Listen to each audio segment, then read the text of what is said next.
ओम नमः शिवाय, हर हर महादेव, जय महाकाल, जय पितृदेव। आप सभी को पता है कि गुरुदेव की जो अभी कथा चल रही है वो दुर्ग छत्तीसगढ़ में चल रही है, जिसका नाम है श्री गौ पितृ शिव महापुराण कथा। और ये भी पता है कि अभी चल रहे हैं श्राद्ध पक्ष, जिन्हें पितृपक्ष के भी नाम से जाना जाता है। और ये जो 16 दिन होते हैं पितृपक्ष के, ये आपके पितरों को समर्पित होते हैं। पितृलोक से आपके पितृ देवता आपके घरों में आते हैं, आपको आशीर्वाद देकर के जाते हैं, जिससे कि आप पूरे साल भर आपका परिवार फलता फूलता रहता है। तो पूज्य गुरुजी ने उसी वाली कथा में 7 गुड़ के टुकड़े का एक ऐसा खास उपाय बताया है, जिसके करने मात्र से आपके घर की सारी समस्याएं खत्म होगी, साथ ही साथ आपके पितृ देवता भी तर्पित हो जाएंगे। वो आपको खुले दोनों हाथों से आशीर्वाद देकर के जाएंगे। अगर आपके घर में धन की बहुत ज्यादा कमी है, संपदा नहीं बढ़ रही है, व्यापार अच्छे से नहीं चल रहा है, आपकी इज्जत नहीं बढ़ रही है, बीमारियां बहुत ज्यादा है अगर आपके घर में ना, तो ये 7 गुड़ के टुकड़ों वाला उपाय आपको गौ माता को खिलाने वाला चूकना नहीं है। इस वाले उपाय को जरूर करना है।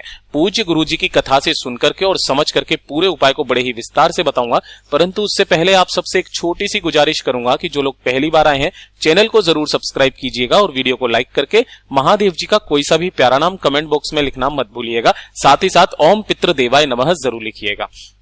इस पूरे वीडियो के अंदर हम लोग 3 महा उपायों के बारे में बात करेंगे, जो कि आपकी अलग अलग मनोकामना पूर्ति के लिए सिद्ध होंगे। ध्यान रखना, सारे के सारे उपाय एक दूसरे से कनेक्टेड है, तो इस वीडियो को स्किप बिल्कुल भी मत कीजिएगा। सबसे पहले बात कर लेते हैं पहले वाले उपाय की तरफ। किन्हें करना है ये वाला उपाय, वो ध्यान से सुनिएगा। देखिए, गुरुदेव ने कहा कि पितृपक्ष के दौरान आपको अपने घर की पहली रोटी जो है ना, वो गाय माता को खिलानी है, ठीक है ना। लेकिन किस तरह से ये वाला उपाय करना है, 7 गुड़ के टुकड़ों का उपाय, जिसके करने मात्र से आपके पितृ देवता को तर्पण की जरूरत नहीं होती है, वो तर जाते हैं पितृलोक में, उन्हें शांति का अनुभव होता है। दोनों हाथों से, खुले हाथों से वो आशीर्वाद लुटा करके जाते हैं। पूरे साल भर आपके परिवार में हमेशा खुशियां बनी हुई रहती है और आपके घर में किसी भी तरीके की कोई समस्या नहीं आती है। तो ये वाला उपाय आपको जरूर करना है। किन किन दिनों पर करना है, कैसे कैसे करना है, पूरा बताऊंगा, ध्यान से सुनना। सबसे पहले तो ध्यान रखिएगा, आप अपने घर की जो पहली रोटी बनाते हो ना, ये गौ माता के लिए बनाते हो, ठीक है ना। सेम वही काम करना है दिन में, जो सुबह के समय पर आता है ना, 10 से 12 बजे के बीच में सुबह, ठीक है ना। ये वाला काम करना है आपको। एक रोटी बनानी है, बना ली रोटी, इसको आपको घी से चुपड़ देना है। इसके बाद आपने घर में जो भी खीर मिष्ठान वगैरह कुछ भी अगर बनाया है ना, ध्यान रखना, अगर आप खीर बनाओ तो गौ माता की बनाना, भैंस का दूध काम में मत लेना गलती से भी, इस वाले उपाय में भी, ठीक है ना। तो गौ माता के दूध की खीर लेना, उस खीर को थोड़ा सा इस पर रख देना और गिन करके 7 टुकड़े लेने हैं आपको, किसके, गुड़ के, है ना। अगर बड़ा गुड़ है तो आपको छोटे छोटे टुकड़े कर लेने हैं, लेकिन आपको गुड़ के 7 टुकड़े ही लेने हैं, ये चीज ध्यान में रखिएगा। और इन 7 गुड़ के टुकड़ों को भी आपको उसी रोटी के ऊपर रख देना है, ठीक है। इसी रोटी को आपको गौ माता को खिलाना है, लेकिन खिलाना किसको है ये चीज ध्यान रखना। इस वाली रोटी को जो गौ माता को खिलाना है आपको, वो केवल आपके घर की बहू, बेटी या फिर आपकी पत्नी, स्त्री ही खिला सकती है, ये चीज ध्यान में रखिएगा, ठीक है ना। तो जो भी स्त्री, नारी, बहन, बेटी, जो भी मेरे इस वीडियो को सुन रही है, देख रही है ना, ध्यान से कीजिएगा। इसी रोटी को आपको गौ माता को खिलानी है, लेकिन ध्यान रखना, उस गौ माता को आपको अपने गेट के बाहर बुलाना है। ऐसा नहीं है आप गाय माता के पास चले जाओ, कैसे भी करके गाय माता को अपने गेट के बाहर बुलाना है। वहां पर जाकर के उस रोटी को खिला देना है। किनके नाम से, वृषकपि के नाम से, है ना। मैंने काफी सारे वीडियो में देखा कि वो गलत नाम बता रहे हैं, वो बोल रहे हैं विश्वकपि, है ना। और साथ ही साथ थंबनेल में बंदर का फोटो भी लगा रहे हैं, कपि नाम सुनकर के। उन्होंने ध्यान से उपाय को नहीं सुना। आपको विश्वकपि के नाम से नहीं, वृषकपि के नाम से इस वाली रोटी को मात्र खिलाना है एक बार। और ध्यान रखना, दिन में एक बार। इस वाले उपाय को करने का जो खास नियम तरीका जो गुरुदेव ने बताया कि आपको किन किन दिनों पर करना है, कि अगर किसी भी दिन श्राद्ध पक्ष के अंदर सोमवार हो जाए तो उस दिन आप इस उपाय को कर लीजिएगा। इसके अलावा एकादशी, है ना, दूसरा बताया प्रदोष, तीसरा बताया शिवरात्रि और अमावस्या, है ना।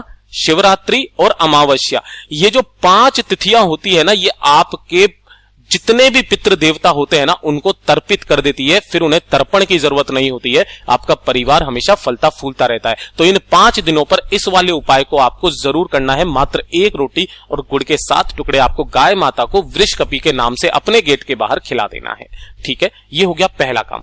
अब बात कर लेते हैं दूसरे वाले उपाय की तरफ, है ना। मैंने कहा था कि आपके सारे के सारे जितने भी उपाय है ना, वो एक दूसरे से इंटरकनेक्टेड है, तो मत कीजिएगा। ध्यान से सुनिएगा, जब आप इस रोटी को खिला रहे होंगे तो गौ माता आपके घर के बाहर होगी, ठीक है ना। तो घर के बाहर जहां पर भी आपकी गौ माता खड़ी है, रोटी खाने के बाद में उसके पैरों के नीचे की, ये जो आगे के पैर है ना, इन आगे के पैर के नीचे की जो मिट्टी है ना, इस मिट्टी को आपको उठा लेना है, ठीक है। अब इस मिट्टी का चमत्कार देखिएगा, जो आपने आगे के पैरों की मिट्टी जो आपने उठाई है ना, इसे लेकर के आपको अपने घर पर आ जाना है।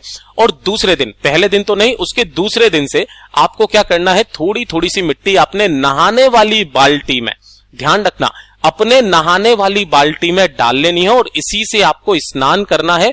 ओम नमः शिवाय मंत्र का स्मरण करते हुए, ये चीज ध्यान रखिएगा, ठीक है ना भैया। इस उपाय को करने से होगा क्या, ध्यान से सुनिएगा, समाज में आपकी इज्जत बढ़ेगी। दूसरी चीज, अगर आप कहीं पर नौकरी कर रहे हो ना, तो आपकी पदोन्नति होगी, आपका मान सम्मान बढ़ेगा। यह है दूसरा वाला काम, ठीक है। इससे आपके पितरों का आशीर्वाद सदैव आपको प्राप्त होगा। अब इसी वाले क्रम में अगर आपके घर में लड़ाई झगड़ा कलेश बहुत ही ज्यादा होता है ना, लड़ाई झगड़ा कलेश हो रहा है, घर में धन की आवक नहीं हो रही है, संपदा नहीं बढ़ रही है, तो उसी वाली मिट्टी को आपको, गौ माता के आगे के पैरों वाली मिट्टी को आपको उठाना है और उस मिट्टी को आपको अपने पूरे घर में छिड़क देना है। ओम नमः शिवाय मंत्र का स्मरण करते हुए, किनके नाम से, ओम नमः शिवाय मंत्र का स्मरण करते हुए। ध्यान रखना, बाथरूम और शौचालय को छोड़ करके आपको पूरे घर में उस मिट्टी को डाल देना है। पूरे साल भर आपके घर में कभी भी लड़ाई झगड़ा कलेश नहीं होगा, साथ ही साथ आपके घर में धन की आवक हमेशा होती रहेगी। यह है दूसरा उपाय। अब बात करते हैं तीसरे वाले उपाय की तरफ कि अगर आपके घर में बीमारी बहुत ज्यादा है, किसी भी व्यक्ति को कुछ इस तरीके की बीमारी है कि रात को नींद नहीं आती है, उसे घबराहट बहुत ज्यादा हो जाती है, छोटी छोटी सी बात पे घबराहट होती है, पसीना छूटने लगता है, रात को अचानक से नींद खुल जाती है, पसीना छूटता है ना, और बीमारियां बहुत ज्यादा हो रखी है ना, तो घबराहट, डर, पसीना छूटने वाली बीमारी, सर दर्द, हर बीमारी का सिर्फ एक ही उपाय है, 7 गुड़ के टुकड़ों वाला उपाय। ध्यान से सुनिएगा, ये आपको लेने होंगे 7 गुड़ के टुकड़े, ज्यादा बड़े बड़े नहीं, छोटे छोटे आप ले सकते हो, कोई दिक्कत नहीं है। 7 गुड़ के टुकड़े गिन करके लेना और इसे लेकर के और 1 लोटा शुद्ध जल लेकर के पहुंच जाना कहां पर, देव आदिदेव महादेव जी के मंदिर शिवलिंग के पास में, है ना।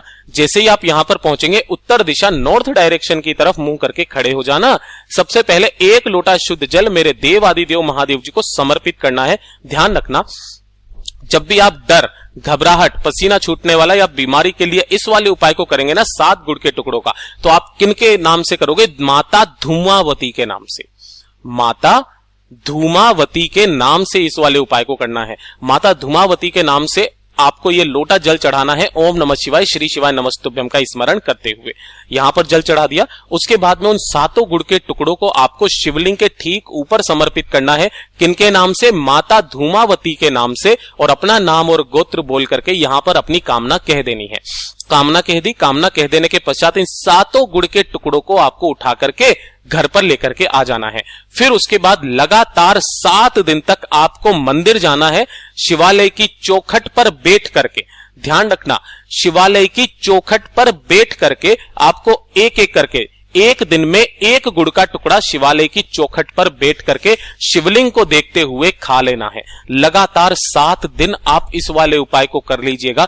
8वें दिन से आपकी जो भी बीमारी होगी ना शरीर में, वो सारी खत्म हो जाएगी, घबराहट खत्म हो जाएगी, पसीना जो छूटता है, डर लगने वाला जो है, वो सारा सब कुछ खत्म हो जाएगा। आप सभी को पता है कि आप सभी को मृत्यु का भी भय रहता है, तो गुरुदेव का जो एक मंत्र है, अकाल मृत्यु वो मरे जो कर्म करे चांडाल का, काल उसका क्या बिगाड़े जो भक्त महाकाल का, है ना। तो जो भी भक्त महाकाल जी पर भरोसा रखता है, पूरे तन मन धन से इस वाले उपाय को करता है ना, उसकी सारी कामनाएं पूरी जरूर होती है, शरीर की सारी बीमारियां खत्म जरूर होती है। लेकिन एक चीज ध्यान में रख लेना, जब भी आप इन उपायों को करें, गुरुदेव ने खास चेतावनी दी थी कि आपका पूरा तन मन धन से आपका भगवान पर, महादेव जी पर विश्वास होना चाहिए, तभी जाकर के ये वाले उपाय काम करते हैं। अगर विश्वास नहीं होगा ना, तो आप एक नहीं 1000 बार इस उपाय को कर लीजिएगा, आपको बिल्कुल भी इसका फल प्रदान नहीं होगा।